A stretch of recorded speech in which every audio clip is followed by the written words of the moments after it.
Всех приветствую, с вами как всегда Декоди. И за время отсутствия новостных роликов произошло достаточно много событий в мире Geometry Dash. Серпонж успел покинуть и снова вернуться в игру, в конце концов. Но перед тем как перейти к основной части видео, мне бы хотелось поблагодарить каждого, кто проявляет любую активность на канале, ведь нас уже более 50 тысяч. Трудно поверить, что такое количество человек так или иначе заинтересованы в том, что я делаю. И еще кое-что. Скорее всего вы уже не вспомните, но в одном из роликов я рекомендовал вам канал Михада. Из-за нелепой случайности он был удален. Не буду вдаваться в подробности этого случая и просто порекомендую вам подписаться на его новый канал, на котором уже вышли несколько прохождений демонов, в том числе и Акрополиса. Скажу по секрету, я там принимал участие. А в ближайшее время и вовсе планируется прохождение безумного пака, включающего в себя безумные демоны.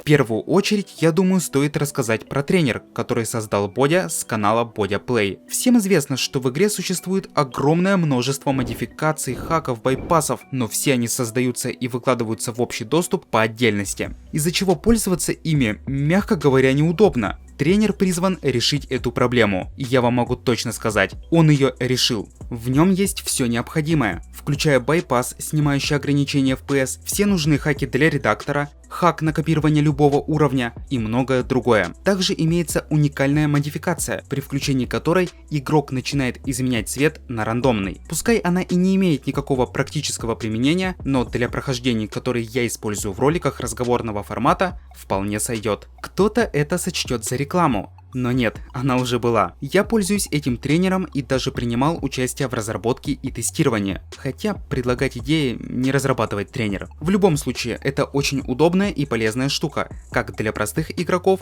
так и для креаторов. Кто более-менее хорошо знаком с игрой, знает, что ее разрабатывает всего один человек. И напрашивается вполне логичный вопрос, почему бы не нанять еще несколько разработчиков? В одном из новостных роликов я пытался ответить на этот вопрос, и все сводилось к тому, что Роберту просто не хочется пускать никого к себе в команду из-за желания самому руководить процессом разработки от начала и до конца. Другого объяснения я не вижу. Разве что причиной может быть также и материальная сторона вопроса. Один из разработчиков Dash Square захотел помочь в разработке Geometry Dash, заявив это на ютубе и в твиттере, чтобы привлечь внимание Роберта, ибо на самом деле связаться с ним очень трудно. Внимание он привлек, и знаете что?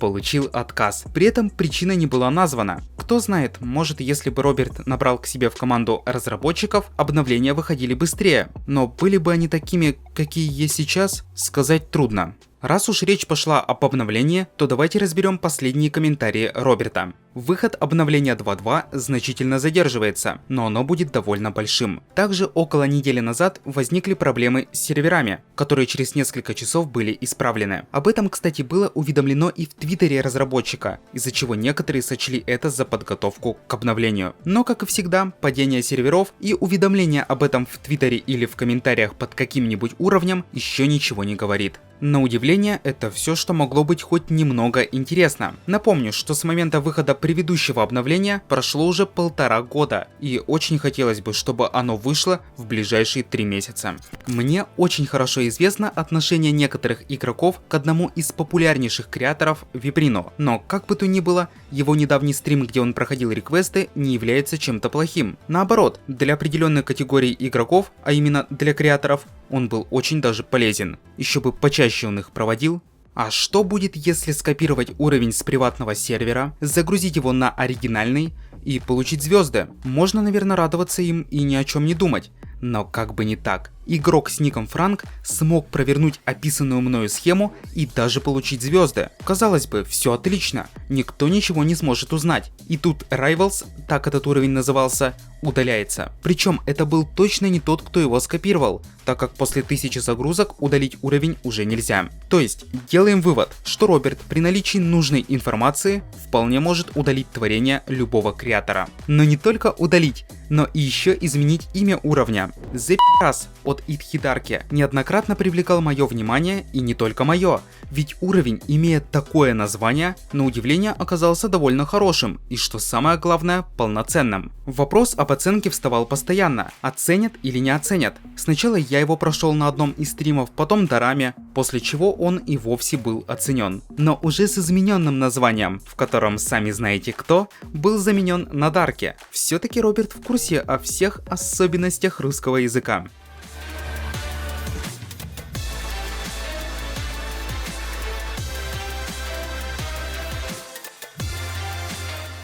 The Onyx Guy. Довольно талантливый креатор, я бы даже сказал, что он придумывает и реализует идеи наравне с Серпончем. Если тройной режим игры кого-то может и не удивить, то вот трехмерная игра очень даже впечатляет. Тени, грамотный эффект параллакса. Все это выглядит так, как будто играешь в реальную игру с видом сверху. Невероятно.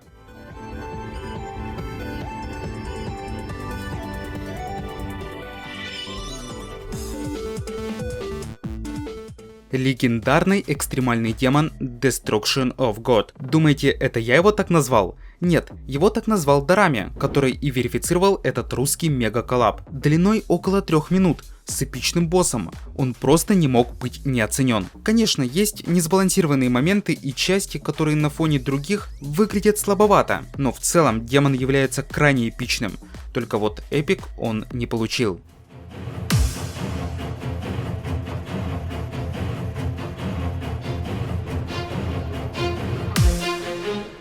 А на этом я буду заканчивать. Всем пока.